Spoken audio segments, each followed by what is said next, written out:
there's more and more research around some of the holistic benefits of paying attention not only to things like exercise, but also nutrition.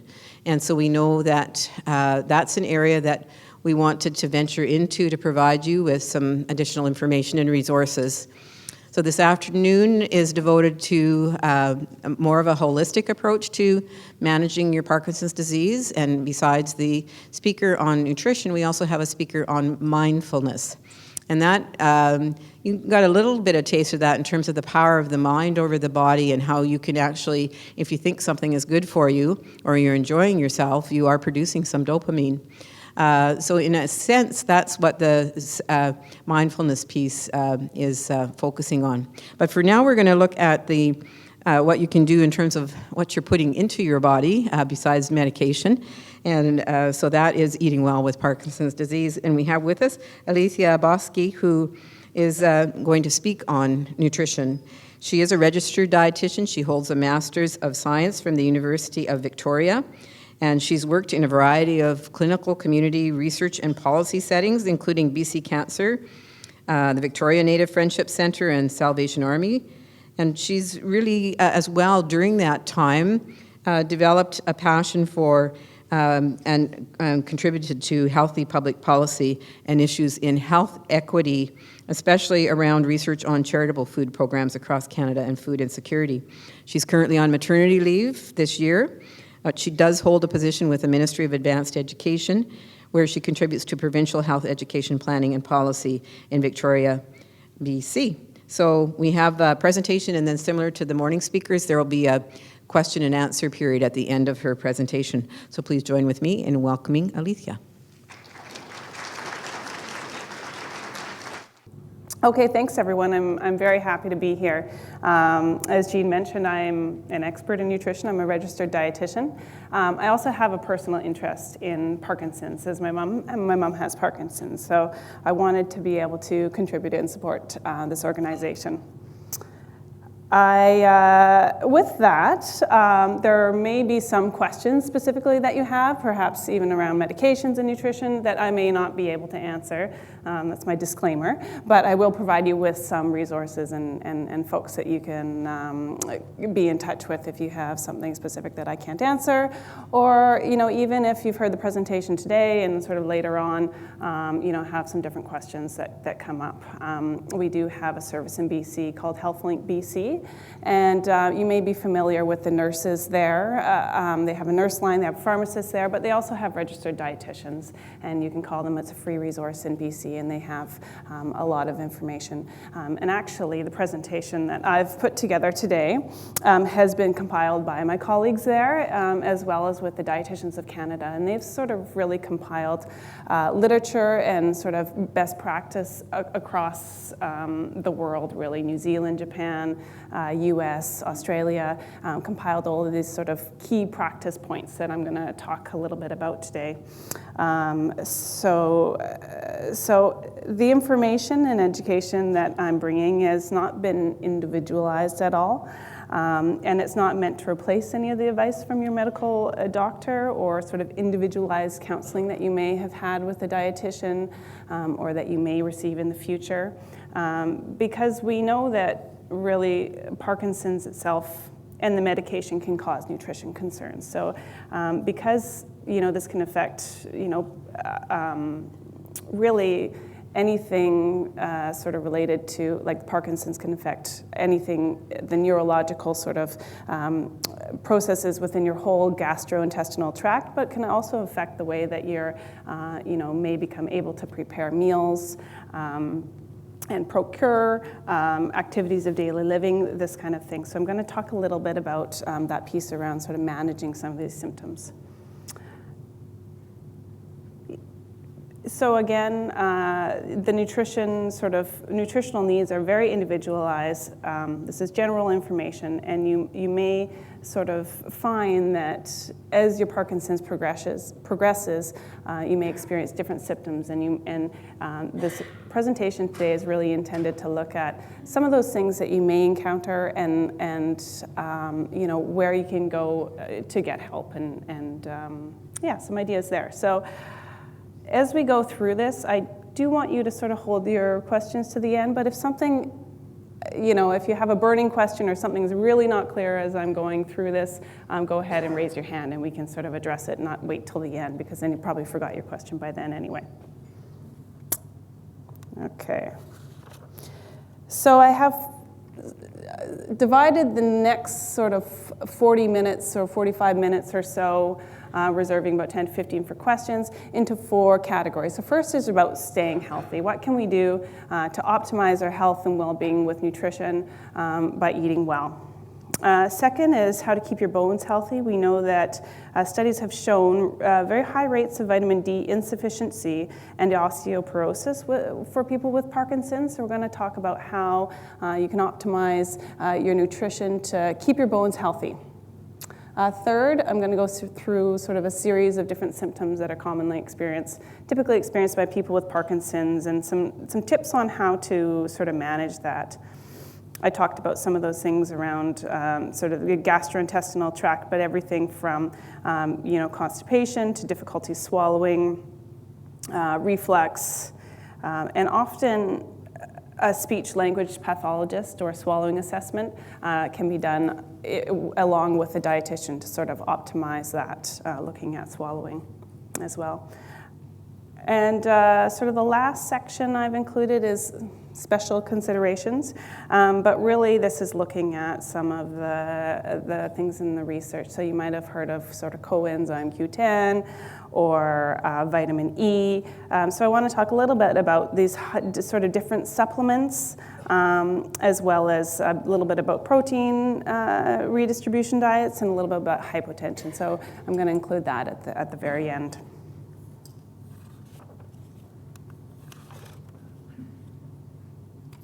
So eating well with Parkinson's and to stay healthy is really the advice that I would give, not just to anyone with Parkinson's, but to anyone in general. A balanced, nutritious diet, including all of the food groups, limiting sugar, salt, and alcohol, trying not to skip meals, probably all this information that you probably know already. Lots of vegetables and fruits. We see a lot of the dark green ones and the orange ones are some of the most nutritious one. Higher fiber, grain products, whole grains tend to have more of the vitamins and minerals that support our immune system and keep things moving through. Milk, cheese, yogurt, fortified beverages, these are the types that provide us and keep our bones healthy with calcium and vitamin D. Leaner meats, skinless poultry, fish, you may have heard about with omega-3s, has an anti-inflammatory effect. Eggs, legumes, sort of eating a wide variety of these and trying to have, not skipping meals, but trying to have, regular meals every day. Has anyone seen sort of Canada's Food Guide or taken a look at it? It's kind of a big document, and it's quite, I think, a little bit overwhelming, even though I'm a dietitian and I do support it. But it talks about sort of not really what you should eat and what types of amounts. So it's worthwhile taking a look at it. But I don't like to be too prescriptive. And actually on the next slide, I'm going to give you sort of the 1-minute advice that I kind of like about eating well. But with Parkinson's, I think thinking about staying healthy and eating well, what we see very commonly in people with Parkinson's is that, probably like the general population, in early stages, many people tend to be overweight or a little bit overweight, but that's probably the general population, at that age group. But that is very, very common for people to lose weight as the disease progresses. And really this weight loss, what they found in studies is that they're not totally sure where it comes, whether it's a reduced intake or whether there's increased energy through the progression of the disease, energy expenditure, or whether there's some malabsorption. They're not totally sure, but what they do know is that once that weight loss occurs, it's very hard, especially if someone slips below sort of a healthy weight, to sort of regain that weight to a healthy range. And what happens is this really reduces nutrition, it can really affect our immune system, and it also can put us more at risk during things like falls, Again, getting the flu when it comes around because you're not getting enough protein, that type of thing. So it is really recommended that if you are overweight or you want to lose weight, that you don't actually go on a very calorie restricted diet, because you don't want to sort of put yourself at risk of going sort of below, and you do want to sort of make sure you have some supplies for when times aren't as good in terms of eating, that you'd fall too far below sort of a recommended healthy weight. So weight stabilization is really recommended by eating sort of a balanced, nutritious foods, controlling portions and exercising, as your symptoms allow and as, physically you're able to. Sort of the third bullet here is, maintaining a healthy weight, but eating regularly. So you may find, if you don't have the same appetite as you used to, you may find that if you're one of those people who ate 3 meals, breakfast, lunch, and dinner, you may find that you actually need to have 4 smaller meals or 5 smaller meals in the day. But, and trying to get a sort of a protein or a balance of food groups throughout all of those meals. And then the last sort of bullet I have here is to get help, and to get help early. And this can mean different things. It can mean talking to a dietitian. It can mean, Meals on Wheels, or, getting help from family members, or looking at, different frozen meal services and things like that, depending where you want to put your energy. But, eating healthy will really help to optimize your health. And so it's really important that you look at different ways of getting help before you really need it. This came across my desk, and I kind of like it because, like I talked about the food guide, it's really a big document, and it's a little bit overwhelming in my opinion. And I like this because it's kind of like, what can you eat more of, what can you eat less of, switch to. It's like 3 kind of key messages, and it's nice and clean and clear. And what actually Sweden has done, so this comes from Sweden, and actually I got this from the Food and Agriculture Organization of the US, and they actually have a lot of different food guides from around the world there, and just different perspectives. It's all really built on the same evidence base, but it's kind of how it's presented, and it's less prescriptive and kind of like easy things to do. So you can read that there. Eating more, what can you do more of? Vegetables, nuts and seeds, exercise. The other thing I like about it is it actually focuses a little bit on environment and sustainability. It talks about switching away from palm oils because they're not as good for the environment, but to more canola oil and olive oil. So, if you are interested, it's something to look at, but otherwise you might just like sort of the 1-minute advice like I like it. So a little bit about osteoporosis. I mentioned before that studies have shown, oops, that didn't go. Oh, sure. Sure, so it says more vegetables, fruit, and berries, fish and shellfish, nuts and seeds, and exercise. Switching to whole grain, healthy fats. So that's where I mentioned sort of the palm oil, shifting away from sort of palm oil or saturated fats to more your plant-based fats. Low-fat dairy products, less red meat and processed meat, salt, sugar, and alcohol. So it's kind of, those are sort of the key messages that they want to go through. And they actually have a document, if you actually are interested in looking at this more, on the FAO website, which goes into detail about each one of those things, but this is sort of their key messages. And our food guide doesn't quite have a very 1-minute advice. It's kind of a little more elaborate. Okay, there we go.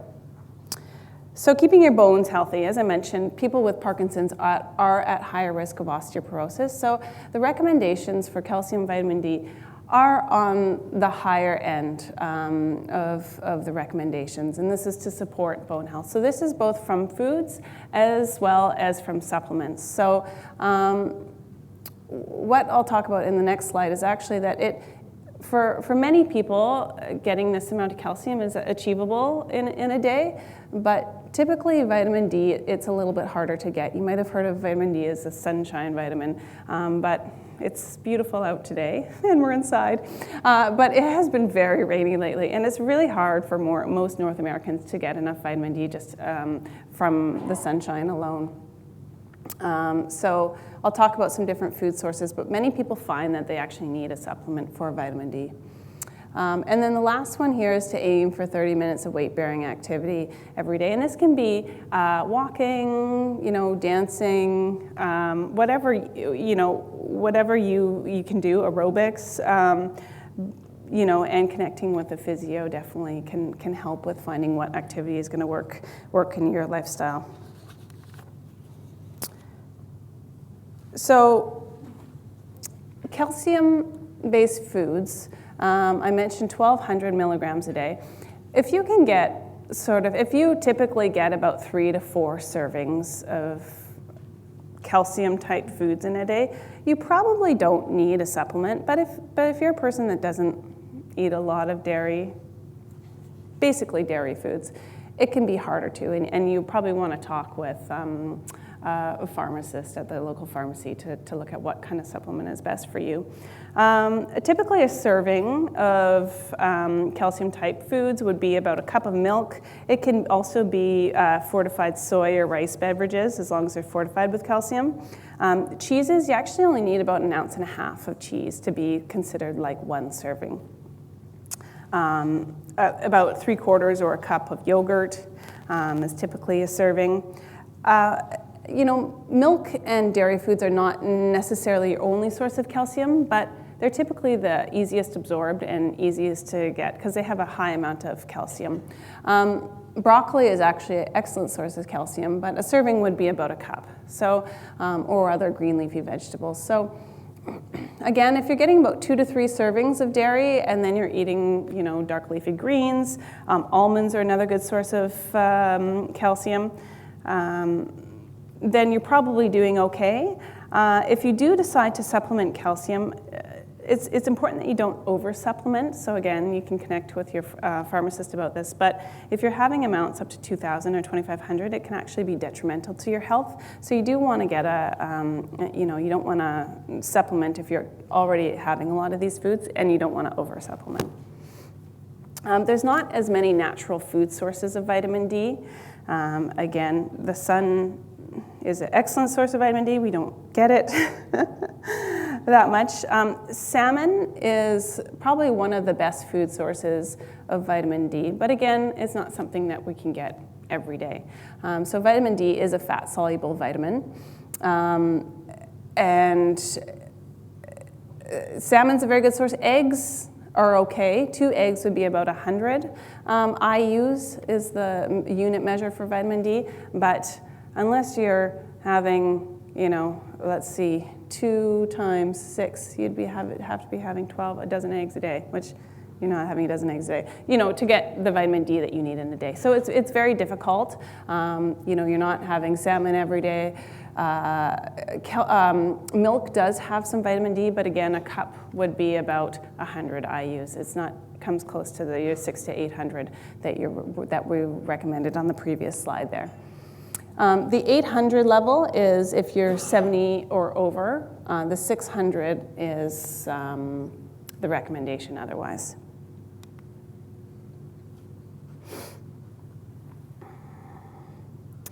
One other thing I'll just say about vitamin D, you can also get too much. Health Canada recommends not getting more than 5,000 or 4,000 IUs in a day, which is quite high. So you're safe, to have a daily supplement of vitamin D and then also get those natural food sources. The literature also says that that studies have shown if you or someone you care for is very restricted in activity, that you actually should speak with your physician about taking supplements, because I think there were some cases where people had very high level, very health detrimental levels of calcium by supplementing because they weren't able to move and get around. So worth something to state there. Vitamin D also is a very key component in the immune system. So, another key vitamin, not just for your bones, but for your immune system as well. So the next few slides, I'm going to talk at a pretty high level about managing some of the symptoms, just so that you're aware of some of the things that you might come across, maybe you have come across them, and some tips on how you might be able to manage those with nutrition and diet. As I mentioned, the symptoms that I'm going to talk about, nutrition-related, are related to the neurological progression of the disease. So it's due to the motility in your gastrointestinal tract. And one of the key components can be working with speech-language pathologists who can do sort of a swallowing assessment, particularly around swallowing, sort of early and often as your condition progresses. So we're going to sort of start at the bottom, constipation, and sort of work our way up to sort of swallowing and movement, dysmobility. And of course, these GI symptoms, are typically connect to sort of risk for poor nutrition intake and weight loss. And so this is one of the things that we want to optimize. Starting with constipation, sort of treatment, with nutrition for constipation is to eat a high fiber diet.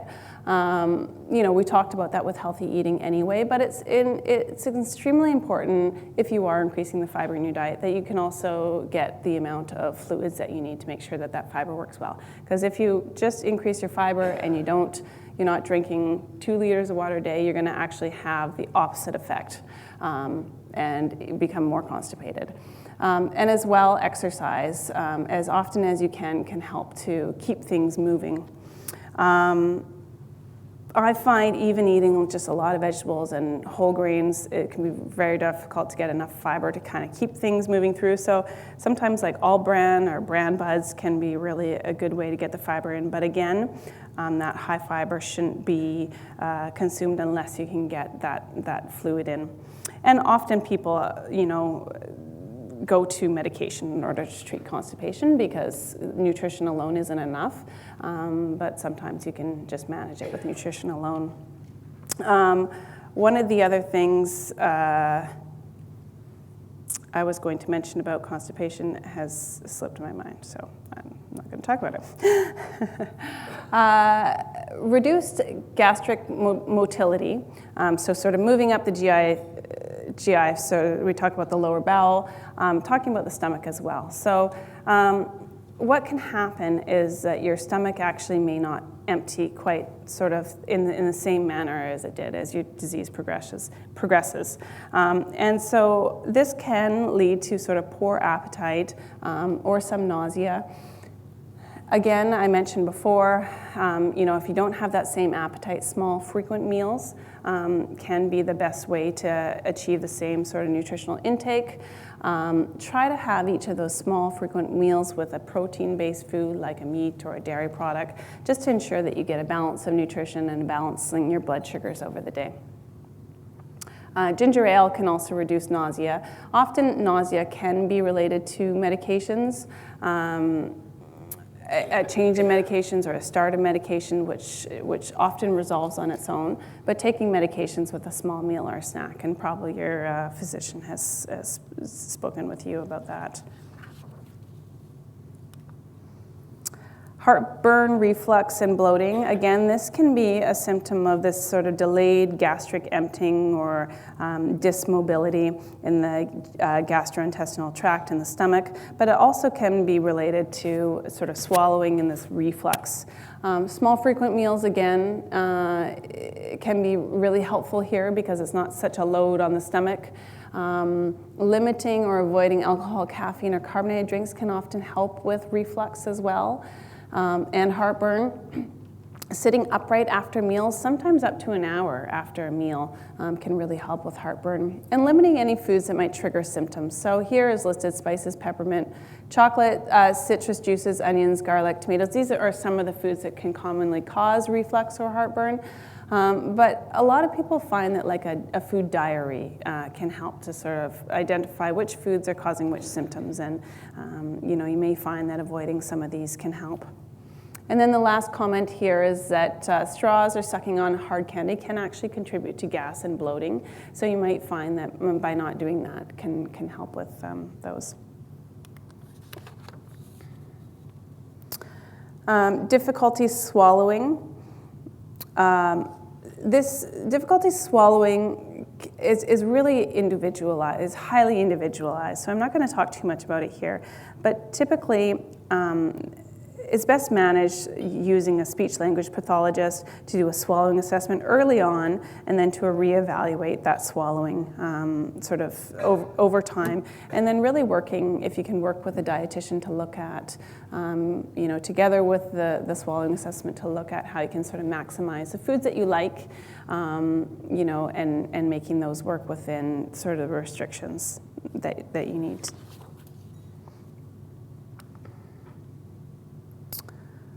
Problems, am I on the right? Yep. Problems moving the jaw, lips, or tongue, and as well as slow and uncontrolled movements. So any difficulties getting sort of food in, and again, that's probably linked to preparing meals and preparing them in a way that works best for your health.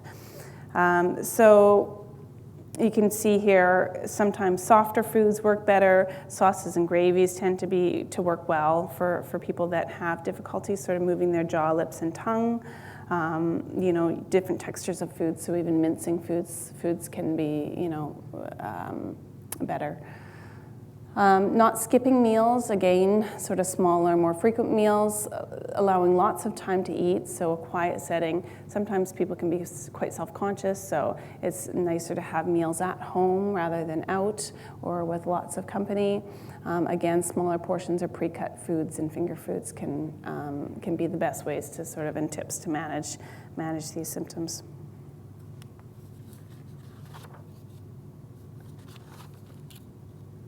Okay, so I'm down to sort of the last section around special considerations, and then we'll have some time for questions if that works for everyone. So a little bit, and this is definitely the area that I can't speak a lot to, but you may have heard that protein can actually affect absorption of medication for some folks, but this is actually, in the information that I have, this is actually found that for most individuals, the timing of protein actually plays no role in the effectiveness of medication, and that protein is actually very important to maintain optimal health. I mentioned it before, it plays a big role in supporting the immune system, supporting your muscles and strength. It also has a big role in sort of enzyme activity in your body, so your ability to metabolize and do other sort of the chemical reactions that it needs to do. So really the advice is to follow the food guide to get enough protein every day. And what I would say is think about always having a protein at your meals, but also to include a protein food at your snacks as well. That'll help you ensure that you get enough protein over the day. As I mentioned, there are very few individuals that can be impacted sort of by medication absorption with high protein meals. And what typically the plan is they do what's called a protein redistribution diet, where they try to redistribute their protein into sort of a supper meal so that their medication is absorbed better during the day. However, this is really a diet that you want to sort of work with very closely with a physician on. It can lead to weight loss and low protein intake. So it shouldn't really be continued for too long, and it should be sort of supervised. And there actually does need to be a lot more research done in terms of clinical trials to establish whether or not this is, this type of diet actually can achieve the greatest benefit and, greatest medication. And then the other thing I wanted to talk about on this slide is sort of what's called orthostatic hypotension. And this can be quite common, so low blood pressure when you sort of stand up and you get a little bit dizzy. Again, talk to your doctor. Obviously, if you're getting dizzy, this can lead to a fall or something like that, which can have poor impacts for sure. So there may be some things you can do in terms of nutrition for hypotension, and this would be increasing your salt and fluid intake, but you need to sort of look at sort of managing this with your doctor, but that is something you can talk to them about.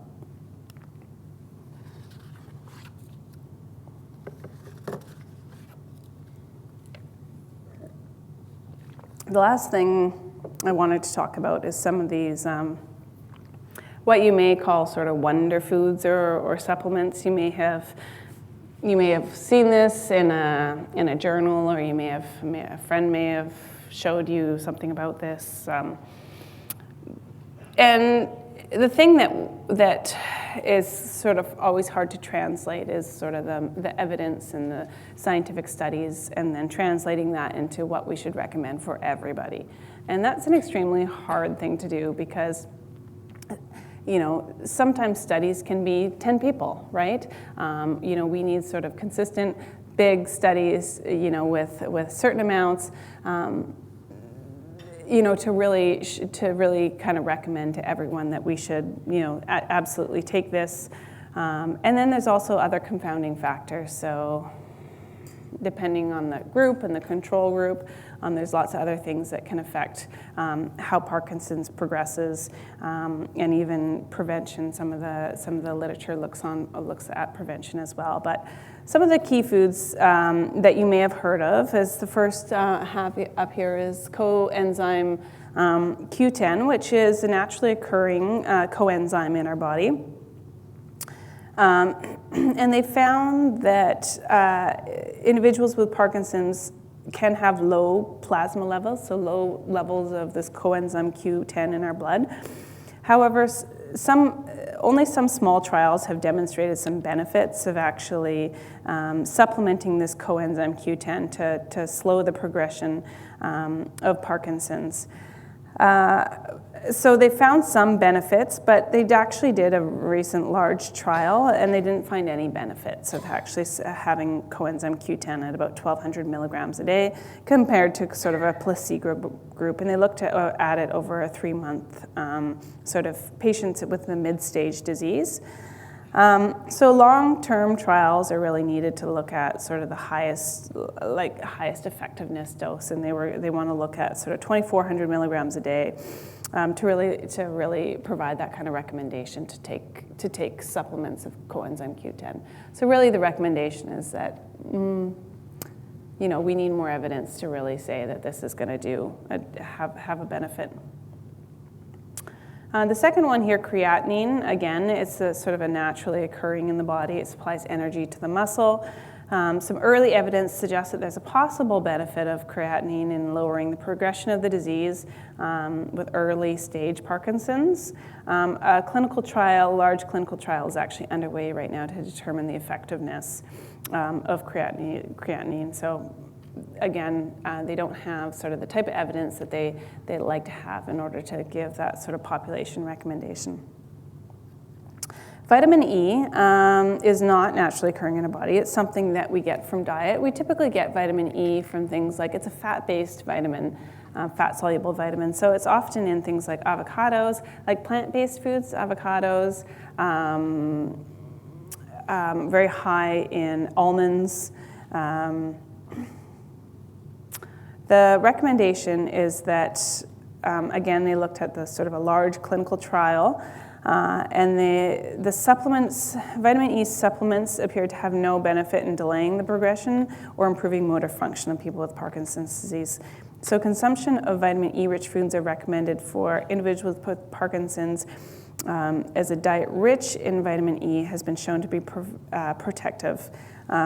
If you're taking a multivitamin, it should contain less than 30 IUs of what's called alpha tocopherol.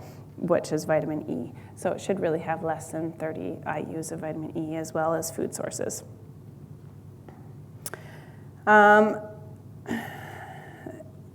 I think it's really important to think about sort of herbal supplements, vitamin supplements, not just as sort of benign sort of additions. You should really speak to your pharmacist when you're looking at taking supplements, because they can often interact with different medications. Many of you may have other conditions as well as Parkinson's, and you may be taking other medications as well, and it's extremely important to think about these herbal supplements. A lot of people think, oh, it's just echinacea or something like that, but they've found that they can often interact and be detrimental. So it's good to just sort of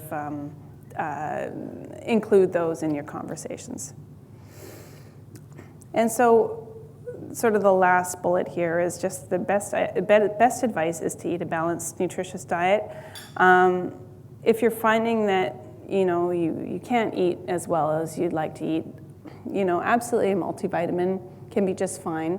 A lot of people really, so I have to take some water. I've had this cough that's just lasted for way too long. But people have found that nutrition supplement drinks like Ensure or something like that, absolutely those are fine too, and they can be a sort of a good snack on the go or something like that, or if you want to make your own shakes or something like that. But yeah, but absolutely if you find that you're not eating as well as you'd like to, but if you typically eat fairly healthy, multivitamin, probably, you can take it. There's not a lot of evidence to say that that's, gonna meet all of your, nutrition. I think that a lot of the nutrition that, from vegetables and fruits, all those other things that can't be captured in a multivitamin are extremely beneficial as well. So, again, the information that I provided today has been brought from Healthing BC and Dietitians of Canada. They've synthesized all of this evidence, and they continue to sort of monitor the evidence and build sort of key evidence or key practice points is what they call it.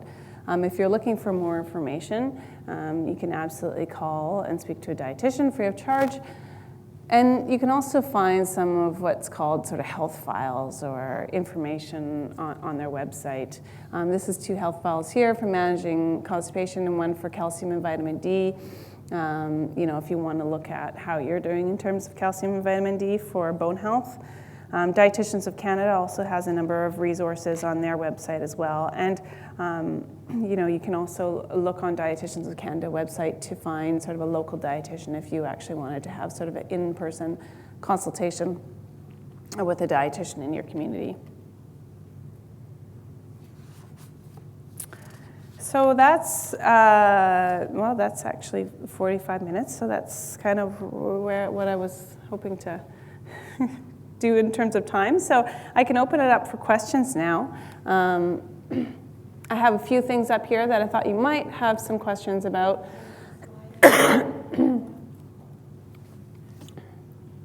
But, there might be other things that you have questions about, or... Put that slide back. Which? They wanted to write down some of the links. Okay. The link one. Oh, yep. Yeah. This one. Yep. And we will also have this presentation on our website within a week or so, and you can just scroll through to find that. Yeah. This thing just sometimes goes on its own. Yeah. So, thank you very much. A good overview, a good, healthy, balanced diet, but then some of the issues that are pertinent in particular to somebody with Parkinson's disease. So our first question. Hi, thanks for your presentation. I'm wondering about magnesium. I've heard rumors that it's commonly a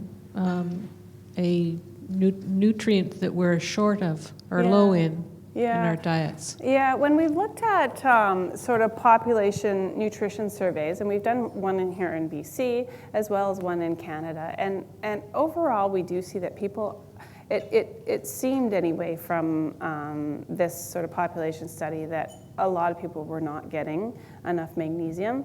And it is something that absolutely you could get, in a multivitamin. It's also in a lot of sort of healthy, nutritious foods. Magnesium's really, high in nuts and seeds, and as well as some vegetables and fruits as well. I have this drink that I have. It's called Calm. You get it from a health food store, and it's actually quite high in magnesium.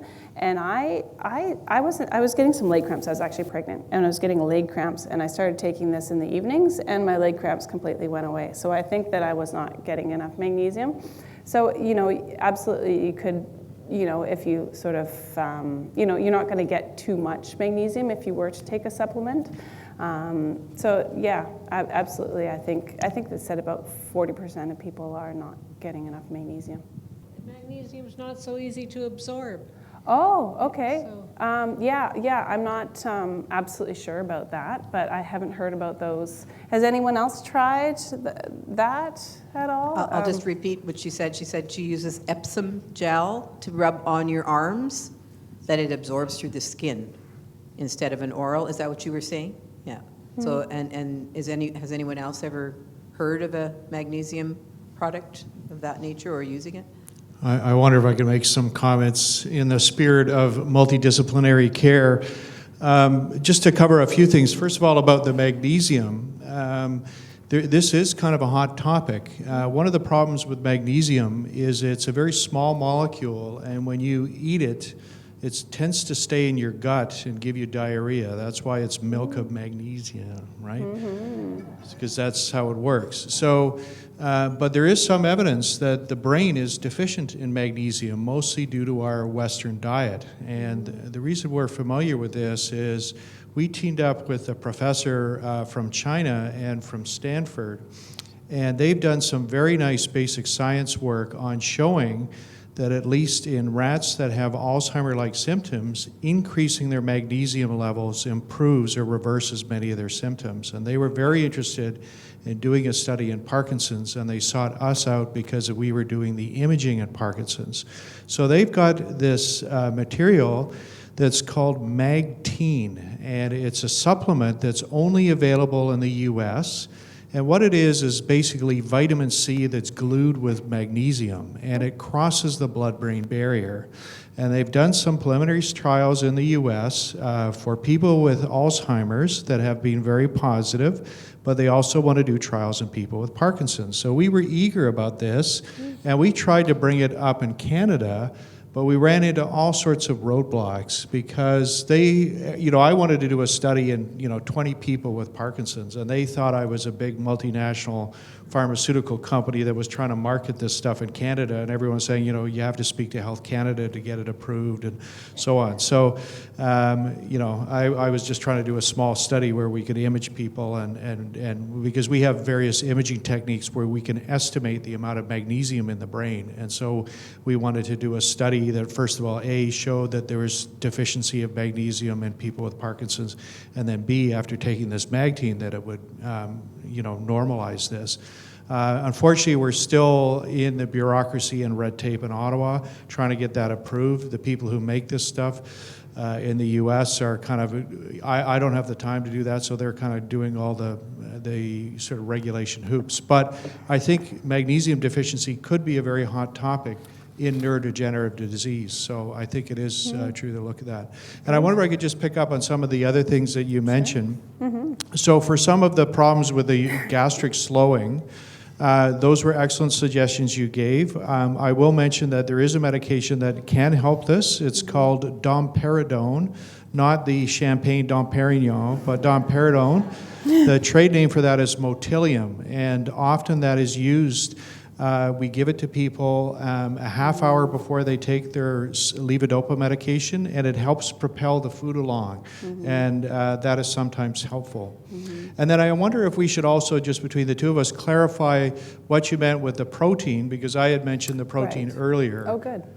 So I think what you were saying is it doesn't make sense to be on a total low-protein diet, and what I was saying is that you want to make sure the timing of the protein doesn't necessarily interfere with the dosing schedule of your medications. Is that, are we consistent with that? Yeah, just, that protein is really optimal for good health, and that, for a very small proportion of people, really sort of redistributing protein all at your dinner meal is not the best way to do things, and really to look at, for most people, actually having that sort of throughout the day, and working with your healthcare team to maximize, talking about timing, absolutely. It's not really my expertise around, medication and timing of meals and that, so, absolutely you do, but you do want to bring that up and talk about that if it's something that you have questions about, for sure. And sorry, just a couple of other comments with regards to vitamin D. So I think your emphasis on vitamin D was with bone health, and there is some suggestion that bone health is under-recognized in Parkinson's, and adequate hip health, like whether or not there's a higher incidence of hip fractures in Parkinson's, is a very hot topic. But the other thing that's quite hot, actually, is whether or not vitamin D deficiency may be important for brain health in addition to bone health. For example, particularly in the disease of MS, where, as you mentioned, it's the sunshine vitamin, and it's always been known that people in northern climates tend to have much higher incidence of MS, and some of the highest rates of MS are in places like Scotland and probably places like here, where it rains all the time. And in fact, there's some suggestion the way some people have evolved white skin was because of vitamin D deficiency, that they had to be able to get adequate sunlight when they moved to sort of northern climates. So there is lots of suggestion that we need to increase our vitamin D. Most of the concerns about vitamin D is when you take vitamin D plus calcium, and that can give you excessive limits of calcium. But there is some suggestion for the brain health alone, increasing the vitamin D is quite helpful, and the upper limits of that is still a bit of a controversy. You gave the Canadian guidelines, even the Canadian guidelines, but some people have argued that there would be higher. And sorry, the last thing I'll mention about supplements, I think you gave an excellent overview of the supplement. The one supplement that we routinely recommend to a significant number of people is melatonin. So this is available over the counter, and it's very good for help regulating your sleep-wake cycle. And the REM behavioral movement disorder, when people move excessively at sleep, that is often well treated with melatonin that's available over the counter. So that is one supplement that we often talk about. And lastly, about the vitamin D, they have done studies that show that people with Parkinson's tend to be vitamin D deficient. So when people ask me, what vitamins should I be on? I agree, vitamin E has been debunked, coenzyme Q10 has been debunked, but there is good evidence that most people with Parkinson's are vitamin D deficient, so it's probably good to and look again, at. the general population, really, vitamin D probably are not getting enough vitamin D. Yeah. So I wanted to ask if there was anything that naturally had, what was it she said? It was something that, what was it? It was something that, magnesium. Is there anything that has it in it naturally? Yeah, absolutely, but in very small amounts.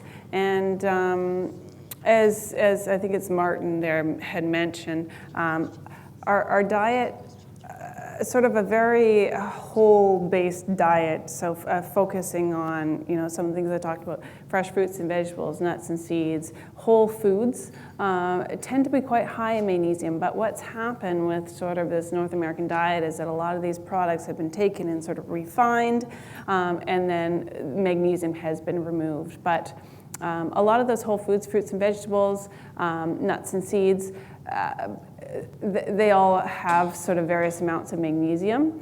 And, I think probably your best bet to sort of find those, I don't have sort of like the best foods, kind of the highest magnesium foods at the top of my head, but you could certainly probably go online and either the Dietitians of Canada website or even call one of the dietitians at the HealthLink 811 phone line, and they'd probably they could actually go through your typical diet with you and sort of look at which foods are highest in magnesium and which ones, you might want to have more of if you're concerned about your magnesium. Yeah. It's, with diet, it is nice to sort of have that sort of individualized, advice and sort of looking at that, because everyone likes different foods. And I would never ever recommend for anyone to eat a food that they didn't like just so that they could get enough magnesium or something like that. Food is more than just the nutrients. And as researchers, we tend to study nutrients, but as people, we eat food. So it's always, translating that into sort of what that means for you and the foods that you like and enjoy to eat and can eat and work for you. So. We just have time for 2 more questions here. Sure. In the fight against constipation, and in addition to eating healthy, do you recommend taking a daily dose of Metamucil? Metamucil, no. Metamucil can help, not with constipation, but if your bowels are quite sort of loose. A lot of people with sort of irritable bowel syndrome find that Metamucil really helps because it helps to kind of bung it up a bit. If you're struggling with constipation, it's better to have what they call insoluble fibers. Metamucil is soluble fibers, so the insoluble, the all brand, what I mentioned, can help really to bulk it up more. But again, that alone, it has to be as well with fluids, be an adequate fluid to really work. Yeah. Hot oatmeal? Oh, interesting. Okay. I don't remember us sending that out, but Okay. oatmeal is a good source of fiber. So, Yeah, my absolutely. mom, I fed that every day, and it works. We do have one last question over here. I have a vitamin D question. Does the use of a lamp for seasonal affective disorder fool our bodies into making vitamin D?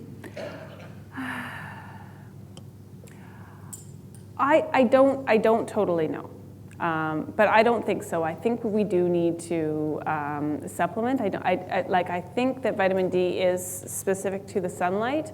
I don't know that the sun lamps do create that vitamin D. I'm not totally sure though, but you might need to talk to someone else who has had expertise in those particular lamps. Yeah, sorry about that. All right, folks. Well, just to keep us on time here, again, Elietha, I think you're going to be here for a little bit through the break, and you're welcome to stay if you want to listen to our last session on mindfulness as well. But if any of you have individual questions you'd like to approach her with, please do. And just join with me in thanking her for the presentation.